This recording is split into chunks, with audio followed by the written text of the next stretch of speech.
2025 जा रहा है और इकोनॉमिस्ट रिसाला था एक है, लेकिन आज से को 7-8 साल पहले मैंने वहाँ उस रसाले में एक कॉलम पढ़ा था, फीचर पढ़ा था। उसमें यह लिखा था कि 2025 में पूरी दुनिया के अंदर 2 लोगों की कोई जगह नहीं है, उनकी डिग्रीज रद्दी की टोकरी में होंगी। वो कौन सी थी? वो 2 लोग कौन से हैं? Well qualified, well educated. आपको ये बात अजीब लग रही है? अजीब लग रही है आपको ये बात कि वेल क्वालिफाइड, वेल एजुकेटेड लोगों की जगह नहीं है पूरी मार्केट में, दुनिया की मार्केट में। रद्दी की टोकरी में जाएंगे आप। फिर मार्केट वैल्यू है किसकी? वेल ट्रेन्ड, चलें वेल एक्सपीरियंस भी कर लेते हैं। एक्सपीरियंस का ताल्लुक है वेल स्किल्ड के साथ। सिर्फ 2 तरह के लोग सरवाइव करेंगे, well trained and well skilled. बाकी सब के सब लोग रद्दी की टोकरी में होंगे, चाहे आपने पीएचडी की हो, 3 दफ़ा की हो आपने पीएचडी।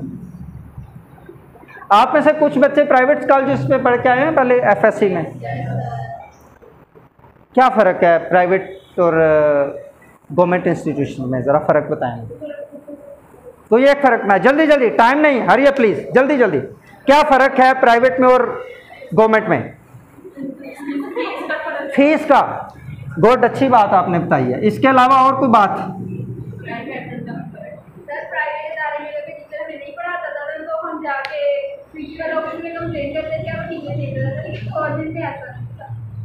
मैनेजमेंट का डिफरेंस है और मैनेजमेंट टाइम शॉर्ट है, मैं जल्दी से बात करूंगा। फीस की बात आपने की है, बड़ी अजीब सी बात नहीं की आपने। बताएं कौन कौन कह रहा है? किन लोगों को पता चल गया कि ये बड़ी अजीब सी बात है? ये हाथ खड़ा करके बताएं। यहां से यस की आवाज आई थी, आपने कहा? इतना कॉन्फिडेंस पैदा करें कि जो बात की हो कम से कम आप उस पर खड़े रह सकें, जिंदगी में कामयाब होना है। आप बताएं मुझे, फीस का भी, फीस की अजीब सी बात नहीं है ये?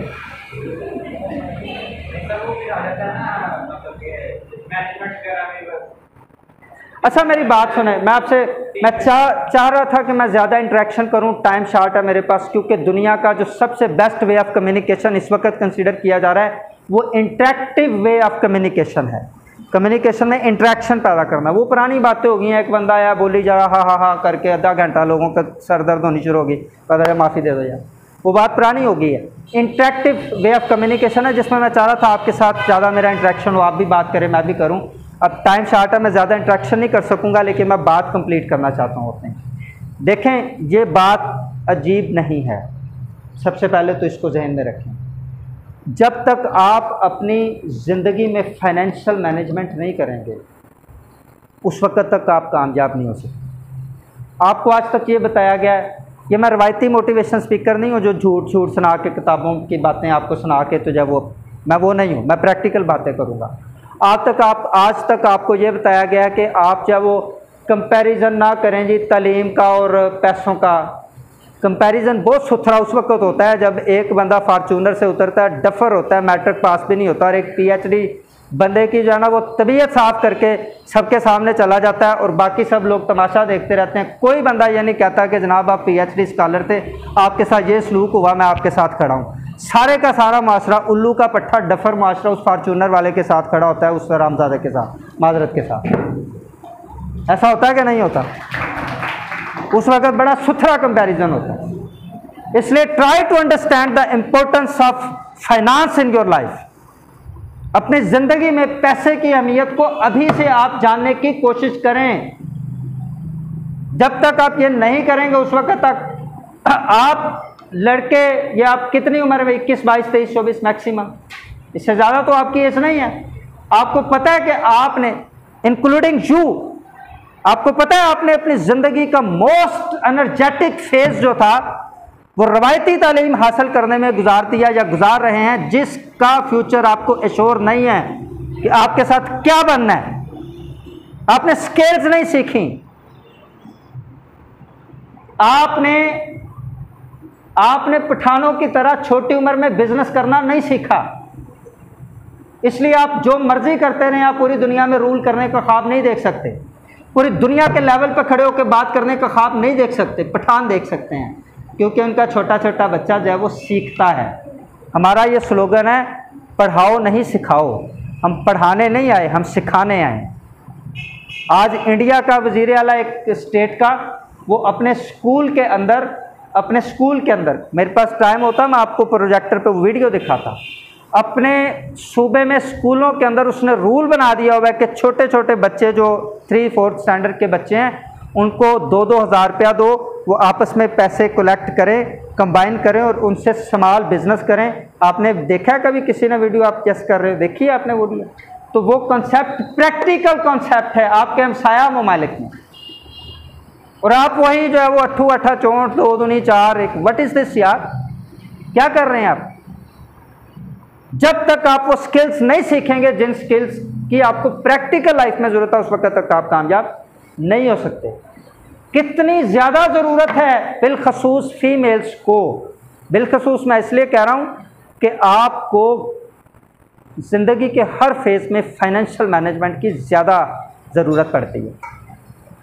बात समझ रही हैं आप?